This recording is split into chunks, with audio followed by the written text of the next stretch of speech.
नमस्कार। महापुरुषों का कहना है कि कविता हमें बेहतर इंसान बनने में सहायता करती है।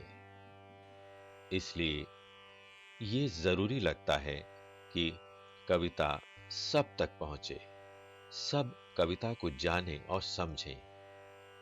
विशेष रूप से हमारी युवा होती पीढ़ी अर्थात किशोर बच्चे कविता से निकटता बनाएं तो एक बेहतर समाज के निर्माण में उनकी भूमिका सार्थक हो सकती है। किंतु ऐसा तभी संभव है जब हम ये जान लें कि कविता है क्या। कविता का एक छोर जहां कल्पना को आकाश की ऊंचाइयों तक ले जाने की क्षमता रखता है, वहीं जीवन का यथार्थ कविता को धरातल पर लाकर खड़ा कर देता है।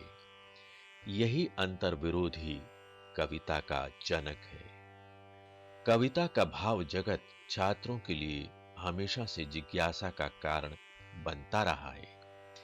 इस श्रृंखला के कार्यक्रमों में उनकी इन्हीं जिज्ञासाओं का उत्तर खोजने का प्रयास किया गया है।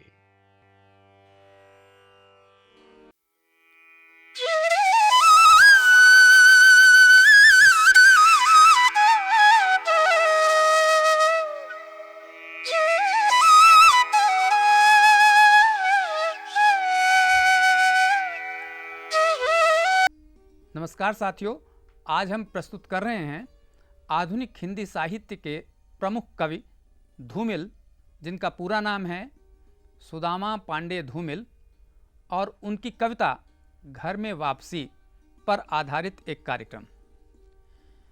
ये कविता एनसीईआरटी की पाठ्यपुस्तक अंतरा भाग 1 में संकलित है। इस कविता को समझने समझाने के लिए इसके अनछुए कुछ बिंदुओं को बताने के लिए हमारे साथ उपस्थित हैं प्रोफेसर अजय तिवारी, और उनसे बातचीत कर रहे हैं प्रोफेसर लालचंद। आइए देखते हैं इस साक्षात्कार को। नमस्कार छात्र मित्रों, पहले परिचय हो जाए। मैं हूं प्रोफेसर लालचंद, भाषा शिक्षा विभाग एनसीईआरटी में कार्यरत हूं। आज हम धूमिल की कविता घर में वापसी पर चर्चा करने के लिए आमंत्रित किए हैं विशिष्ट विद्वान प्रोफेसर अजय तिवारी को। प्रोफेसर अजय तिवारी धन्यवाद। दिल्ली विश्वविद्यालय के हिंदी विभाग से अवकाश प्राप्त हैं। भाषा साहित्य की दुनिया में बड़ा नाम है। हमारा सौभाग्य है कि प्रोफेसर अजय तिवारी धूमिल की कविता घर में वापसी पर चर्चा के लिए हमारे बीच उपस्थित हैं। आइए हम चर्चा करते हैं। पर चर्चा से पहले हम धूमिल की कविता घर में वापसी का पाठ प्रस्तुत करेंगे। आइए सुनते हैं कविता पाठ। कविता का शीर्षक है घर में वापसी। मेरे घर में 5 जोड़ी आंखें हैं। माँ की आंखें पड़ाव से पहले ही तीर्थ यात्रा के बस के 2 पंचर पहिए हैं। मेरी माँ की आंखें पड़ाव से पहले ही तीर्थ यात्रा की बस के 2 पंचर पहिए हैं। पिता की आंखें, पिता की आंखें लोहसाएं की ठंडी शलाखें हैं। बेटी की आंखें मंदिर में दीवट पर जलते घी के 2 दिए हैं। बेटी की आंखें मंदिर में दीवट पर जलते घी के 2 दिए हैं। पत्नी की आंखें आंखें नहीं हाथ हैं। पत्नी की आंखें आंखें नहीं हाथ हैं जो मुझे थामे हुए हैं।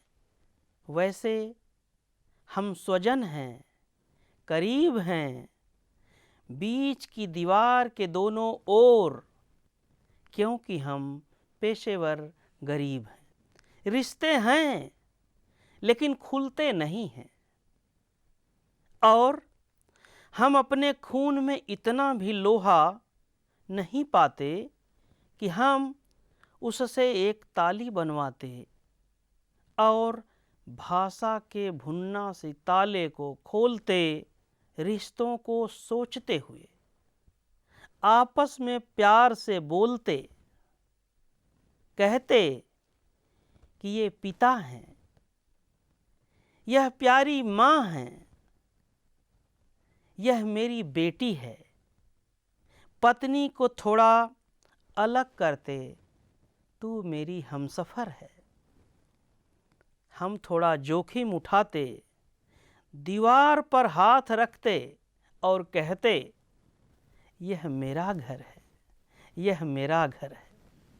यह मेरा घर है, यह मेरा घर है। वाह लालचंद जी, आपने बहुत अच्छे ढंग से कविता का पाठ किया।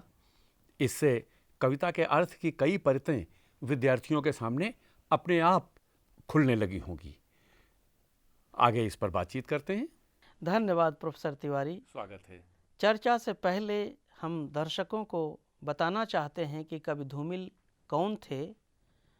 इसलिए हम चाहते हैं कि कवि का परिचय आप संक्षेप में दे दें, जिससे कि कवि की कविता को समझने में, कवि को समझने में हमारे दर्शकों को सुविधा होगी। हाँ लालचंद जी, ये विचार तो बहुत अच्छा है, इसलिए कि कविता कवि के व्यक्तित्व की ही झलक देती है। आप जानते हैं सुदामा पांडे इनका असली नाम था, धूमिल कवि नाम था। ये बनारस में पैदा हुए थे और आजन्म बनारस में रहे।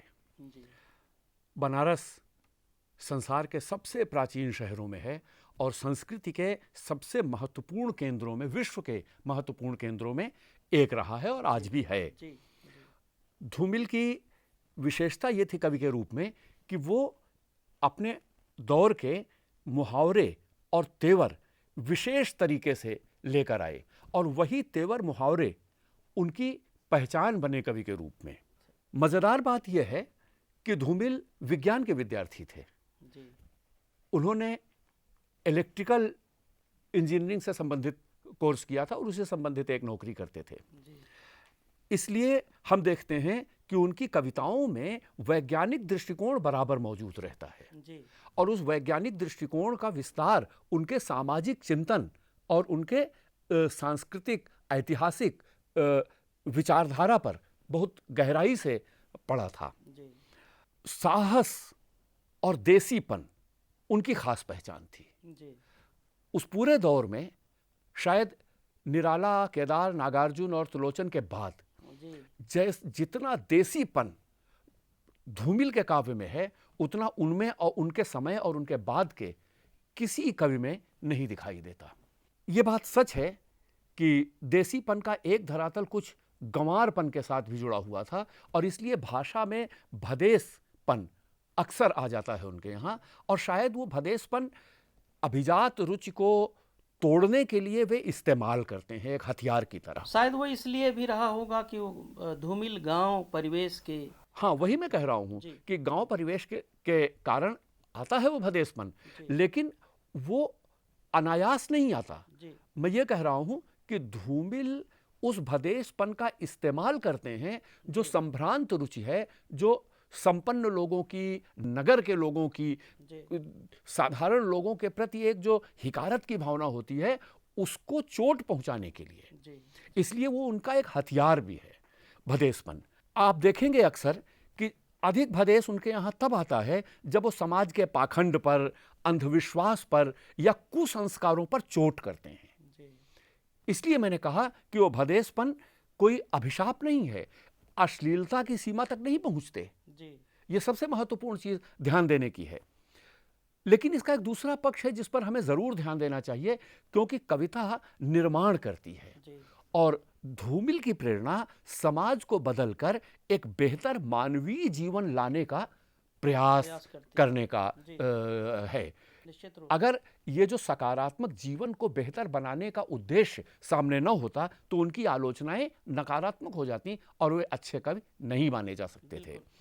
दूसरी चीज यह है कि अगर समाज को बदलना चाहते हैं आप, तो वर्तमान परिस्थितियों से संघर्ष करना पड़ता है। बिल्कुल करना पड़ेगा। इसलिए संघर्ष के मूल्यों को, संघर्ष की परिस्थितियों को और संघर्षशील मनुष्यों को धूमिल बहुत अधिक सहानुभूति देते हैं। इस सहानुभूति का ही एक रूप है जो धूमिल के यहाँ पाखंड पर, अन्याय पर, अनाचार पर, विद्रूपता पर व्यंग्य बनकर आता है। और इस तरह व्यंग्य और आक्रोश ये धूमिल का एक बड़ा महत्वपूर्ण स्वर बन जाता है। और साठोत्तरी दौर जिससे धूमिल का संबंध है, जिसे मोहभंग भी कहा जाता है, वही मोहभंग, इसीलिए मोहभंग कहा जाता है कि साठोत्तरी दौर जिस तरह की परिस्थितियां आ रही थी सामने, उन परिस्थितियों से उस समय के पूरे समाज का मोह टूट रहा था। लग रहा था कि जो सपने देखे गए थे ये सपने बिखर रहे हैं। इसी सपने के टूटने की इसी भावना का नाम मोहभंग है। और जब ये मोहभंग की भावना आती है तब व्यंग्य, आक्रोश, विडंबना, विद्रूप ये कला में अभिव्यक्ति का स्वरूप बन जाते हैं। ये धूमिल की पहचान है, इसलिए वो अपने दौर के प्रमुख प्रतिनिधि कवि बने। लोगों का मानना है कि भाषा में आदमी होने की तमीज कविता उनके सिखाती है और कविता आम जनजीवन और आम लोगों की बोली भाषा के निकट चली जाती है। इसीलिए अब जब आप देखेंगे परिवर्तन, संघर्ष, मोहभंग और उससे संबंधित ये तमाम जो ताना बाना है जिसका उल्लेख किया गया, ये सारी चीज़ें आएंगी तो वो भाषा में भदेश नहीं होगा बल्कि भाषा में मनुष्य होने की तमीज होगा। बिल्कुल, निश्चित रूप से कुछ लोगों का तो यह भी मानना है कि धूमिल चूँकि जीवन में बहुत संघर्ष किए हैं इसलिए धूमिल संघर्षों के कवि हैं। तो कुछ लोगों का ये मानना है। संघर्ष इसलिए करेंगे कि वर्तमान स्थिति से जब असंतोष होगा तो आप उस वर्तमान को बदलने का प्रयास करेंगे, यही प्रयास संघर्ष है।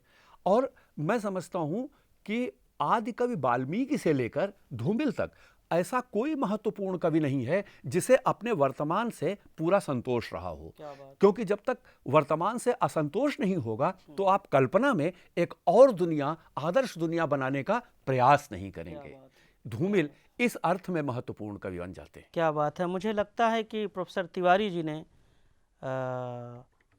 कवि धूमिल के बारे में जो जानकारी दी है उससे विद्यार्थियों का बड़ा भला होगा। धूमिल को समझने के लिए, धूमिल की कविता को समझने के लिए, कविता की गुत्थियों को खोलने के लिए धूमिल का जो परिचय प्रोफेसर तिवारी जी ने दिया है वह बहुत ही सारगर्भित है, महत्वपूर्ण है। अब हम चाहते हैं कि प्रोफेसर तिवारी जी से कविता के संदर्भ में कुछ बातचीत करें, तो आइए प्रोफेसर तिवारी जी, हम कविता के संबंध में कुछ आपसे बातचीत करना चाहते हैं। कविता, सबसे पहले तो मैं एक प्रश्न मेरे मन में जो आ रहा है, जो विद्यार्थियों को पढ़ते पढ़ाते हमने महसूस भी किया है कि कविता का शीर्षक का कविता से बड़ा गहरा संबंध होता है। और घर में वापसी, घर कविता का शीर्षक है, और इस शीर्षक से मैंने घर में वापसी का आशय क्या है, कवि क्या कहना चाहता है इस घर में वापसी शीर्षक के माध्यम से कविता में। देखिए, विद्यार्थियों के समझने के लिए अगर हम कविता में प्रयोग किए गए पदों को सामने रखें और उससे अर्थ करने की कोशिश करें तो बहुत आसानी से बात खुल जाती है। शुरू होती है कविता, मेरे घर में 5 जोड़ी आंखें हैं, और ख़त्म होती है कविता दीवार पर हाथ रखते और कहते यह मेरा घर है। आप देखें, घर दोनों जगह आया है। एक जगह वो 5 जोड़ी आंखें बनकर आया है और एक जगह दीवार बनकर आया है। 5 जोड़ी आंखें 5 मनुष्यों के मौजूद होने का द्योतक है, और दीवार उन मनुष्यों के बीच जो खड़ी है उस मकान का द्योतक है। तो दीवार केवल मकान नहीं है, दीवार शायद उन 5 लोगों के बीच की दीवार भी है। जिस दीवार पर हाथ रख के वो कहना चाहता है कि ये मेरा घर है, यानी दीवार जहां केवल उपादान हो, दीवार संबंधों के बीच में ना हो। और इस तरह कवि ये बताता है हमें कि घर 2 चीज़ों से मिलकर बनता है। एक घर का जो भौतिक रूप है जिसमें कमरे हैं, दीवारें हैं, और एक जो घर की मानवीय विषय वस्तु है, यानी मनुष्य और उसके संबंध हैं। विडंबना ये है कि आज जिस घर की चर्चा कर रहा है कवि, वो घर दीवारों से बना है, संबंधों से नहीं बना है।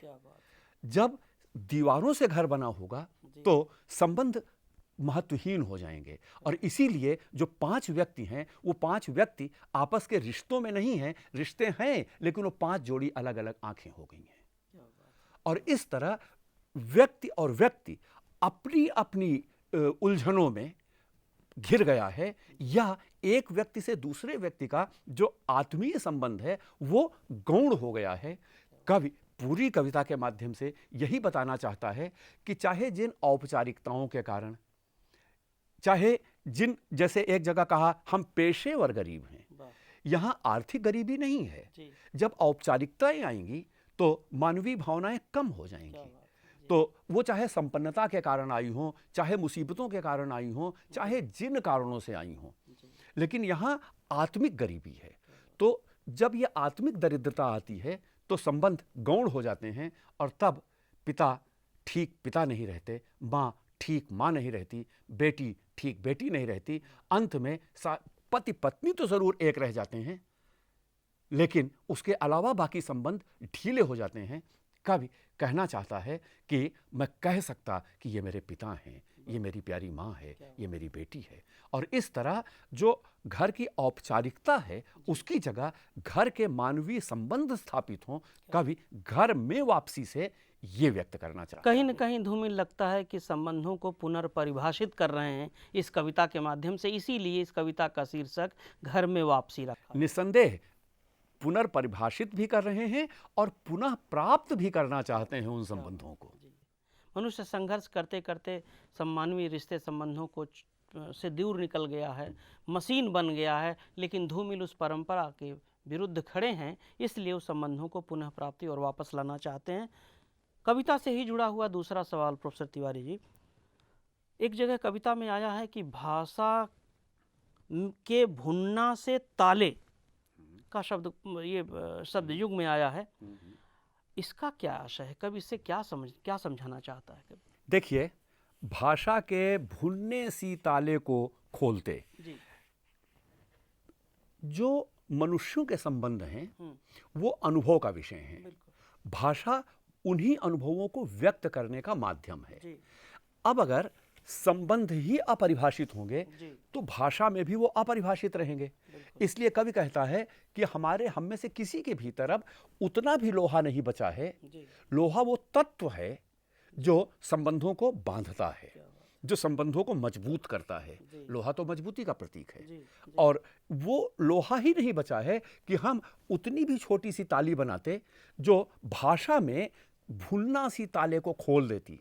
तो जब संबंध मनुष्यों में ही बिखर रहे हैं तो भाषा में वो परिभाषित कैसे हो सकते हैं? और इस तरह जो व्यवहार में संबंध है वो भाषा में परिभाषा है।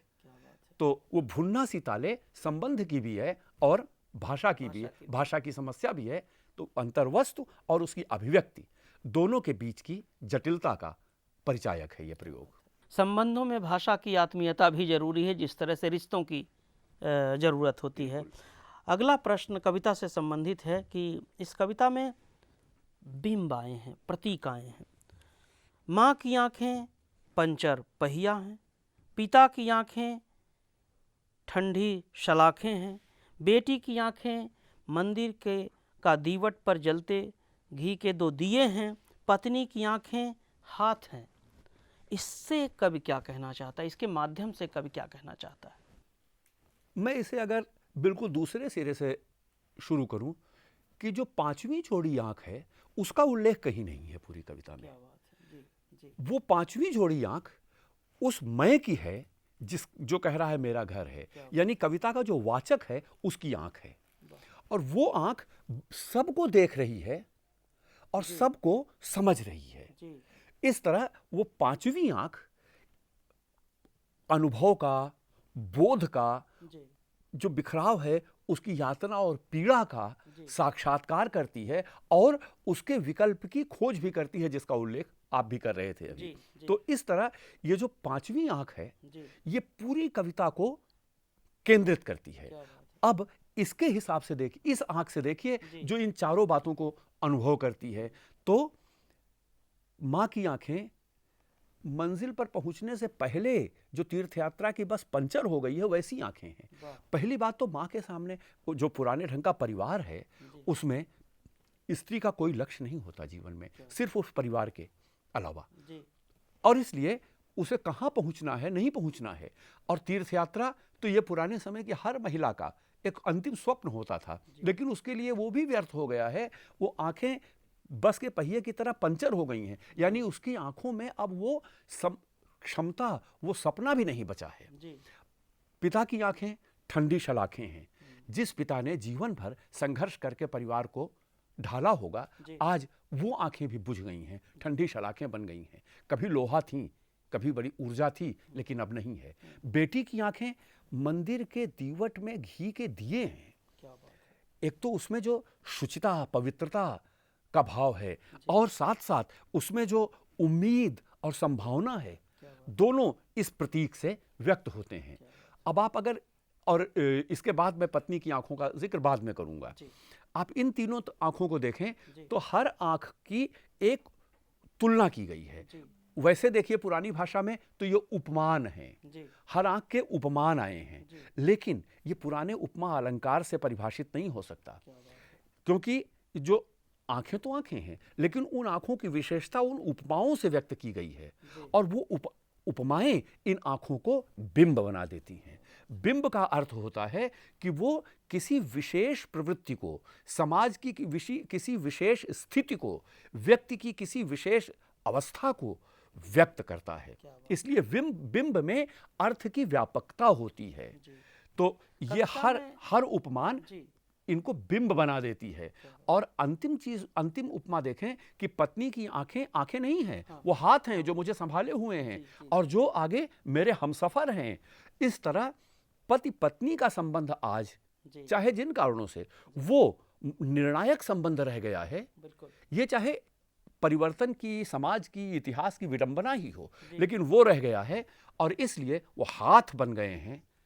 बाकी आंखें अपनी अपनी इन विशेषताओं के साथ कविता में आते हैं, और इस तरह धूमिल इन उपमाओं, इन बिंबों के माध्यम से परिवार के भीतर की ही विडंबना व्यक्त नहीं करते, इन चरित्रों के माध्यम से पूरे समाज का चित्र हमारे सामने उपस्थित करते हैं। इसीलिए कविता कहने को एक घर के वर्णन की कविता है, लेकिन यह कविता घर के प्रतीक में पूरे समाज के वर्णन की कविता बन जाती है। क्या बात है। आपने बहुत सही व्याख्या की है, और सही तरीके से जो प्रश्न और जिज्ञासा था उनको समन किया है। पर कई बार कविता ये में अलग विचार आते हैं, विडंबनाएँ आती हैं, विद्रूपताएँ आती हैं, पर कविता का संबंध कई बार लोग आस्वाद से जोड़ते हैं। ये कविता खास तौर से घर में वापसी, कविता आस्वाद से कैसे जुड़ती है, या कविता के आस्वाद के बारे में आपकी क्या ओपिनियन है, क्या राय? देखिए, कविता के आस्वाद के बारे में तो बड़े लंबे समय से बहस रही है। जिसे आपने व्यंग्य कहा, विद्रूप कहा, यह भी एक तरह का आस्वाद है जी। बहस ये होती है कि कविता का आस्वाद जिस भाव का वर्णन किया गया है उस वैसा ही होता है, या अंततः उसकी परिणति आनंद में होती है जी। तो इसलिए कह सकते हैं कि यहाँ कविता में जीवन के कठोर पक्षों का, जीवन में दुख देने वाले पक्षों का, पीड़ा देने वाले पक्षों का वर्णन है। तो ये वर्णन किसी प्रकार आनंद की सृष्टि करता है या नहीं करता है, एक बहस ये हो सकती है। मूल प्रश्न यही है। तो अगर इस दृष्टि से देखा जाएगा तो कोई भी रचना जो हमें यथार्थ के प्रति जागरूक करती है जी, तो वो रचना हमें यथार्थ को बेहतर बनाने की चेतना से भी संपन्न करती है जी। ये जो यथार्थ के प्रति जागरूक होना है, यथार्थ को बेहतर बनाने की चेतना प्राप्त करना है जी। ये उदात्त स्तर पर आनंद है। क्या बात। दूसरे रूप में कहें तो आनंद का अर्थ मनोरंजन नहीं है। मनोरंजन बहुत सस्ती हल्की चीज है। कविता मनोरंजन का या साहित्य मनोरंजन का विषय नहीं है, वो आनंद का विषय है, क्योंकि वो हमें जीवन के प्रति, यथार्थ के प्रति जागरूक करती है। और ये कविता भी हमें जीवन के प्रति जागरूक करती है। शुरू में आपने कविता का पाठ किया था, उससे कविता की कई परतें खुली। इस बातचीत से भी विद्यार्थियों के सामने कविता के कई पक्ष उभरे होंगे। इस रोशनी में मैं एक बार इस कविता का पाठ पुनः करता हूं, ताकि विद्यार्थी अपनी इस सारी समझ के साथ कविता के मर्म को स्वयं समझने की कोशिश करे। मेरे घर में 5 जोड़ी आंखें हैं। मां की आंखें पड़ाव से पहले ही तीर्थ यात्रा की बस के 2 पंचर पहिए हैं। पिता की आंखें लोहसाएं की ठंडी शलाखें हैं। बेटी की आंखें मंदिर में दीवट पर जलते घी के 2 दिए हैं। पत्नी की आंखें आंखें नहीं, हाथ हैं जो मुझे थामे हुए हैं। वैसे हम स्वजन हैं, करीब हैं, बीच की दीवार के दोनों ओर, क्योंकि हम पेशेवर गरीब हैं। क्या बात। रिश्ते हैं लेकिन खुलते नहीं हैं, और हम अपने खून में इतना भी लोहा नहीं पाते कि उससे हम एक ताली बनवाते और भाषा के भुनने सी ताले को खोलते।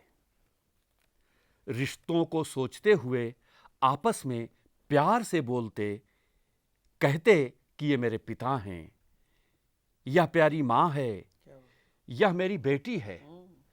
यहां जो बार बार मेरी, मेरे कहा जा रहा है, यह संबंधों की आत्मीयता व्यक्त करता है, जो उस दीवार को तोड़ने का उपक्रम है जिस दीवार के आर पार अभी सारे संबंध थे।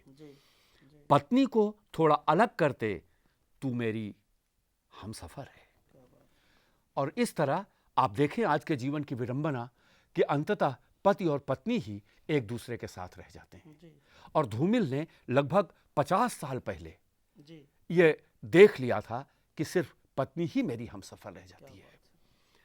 हम थोड़ा जोखिम उठाते, दीवार पर हाथ रखते और कहते, यह मेरा घर है, यह मेरा घर है। क्या बात है, क्या बात है। यह मेरा घर है, यह मेरा घर है। क्या सुंदर पाठ किया है प्रोफेसर तिवारी जी। मुझे लगता है कि जिस तरह से आपने कविता का पाठ किया है और जिस तरह से कविता की व्याख्या की है, कविता के प्रश्नों का जवाब दिया है, उत्तर दिया है, मुझे लगता है ये विद्यार्थियों को उस कविता को समझने में बहुत आसानी होगी। आपने हमारे निमंत्रण को स्वीकार किया, आप यहाँ आए, हम आपके प्रति आभारी हैं। धन्यवाद, नमस्कार। धन्यवाद लालचंद जी, नमस्कार मित्रों।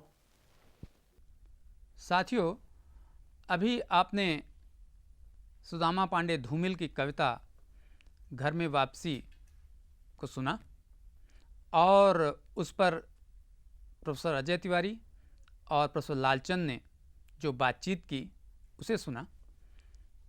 निश्चय ही इसे सुनकर आपका ज्ञानवर्धन हुआ होगा और इससे कविता के विषय में आपकी समझ का विस्तार हुआ होगा। लेकिन हो सकता है कि आपके मन में इस कविता को सुनने के बाद और इस बातचीत को सुनने के बाद कुछ प्रश्न, कुछ जिज्ञासाएं मन में उठी होंगी।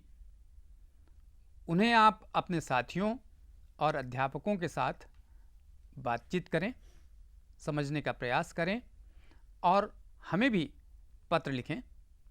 हमारा पता है CIET NCERT, चाचा नेहरू भवन, श्री अरविंदो मार्ग, नई दिल्ली 110016। साथियों, अब हमारा यह कार्यक्रम यहाँ संपन्न होता है।